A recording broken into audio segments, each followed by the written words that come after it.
Plutôt que les verts alpages, ce sont les galets du lit de la Drôme que le troupeau arpente. L'ambroisie y prolifère et sert de festin à ses 65 brebis et 500 chèvres du Rove.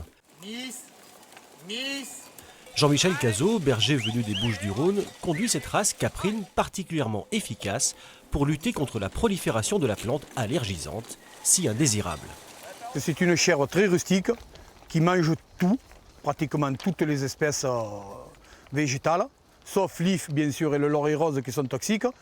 On essaye de maintenir cette race qui est à faible effectif en France et qui est très bonne pour les pays chauds, qui est aussi bien en montagne que dans la chaleur, elle vit de partout. Et surtout qu'il ne se fatigue pas trop. La chèvre broute les herbes les plus hautes sans détériorer la flore voisine. Une manière de préserver efficacement la biodiversité sur ce site protégé. Vous avez des pousses de jeunes peupliers de cette année, elles ne sont pratiquement pas attaquées. Après, on a certaines fleurs, comme on a vu tout à l'heure, le pavot cornu, il n'est pratiquement pas attaqué non plus. Donc c'est des plantes quand même assez patrimoniales, on va pouvoir les conserver. Et puis avec le berger, l'avantage c'est qu'il sait guider son troupeau. Il y a certaines zones, des habitats particuliers avec des espèces assez rares. Et bien, lui, il va éviter que son troupeau aille dessus. Donc ça va nous permettre vraiment de sélectionner l'ambroisie et de ne pas aller sur les zones qui sont sensibles. L'opération doit être renouvelée pour 4 étés supplémentaires. Le berger et son troupeau regagneront le pays de Pagnol à la mi-août.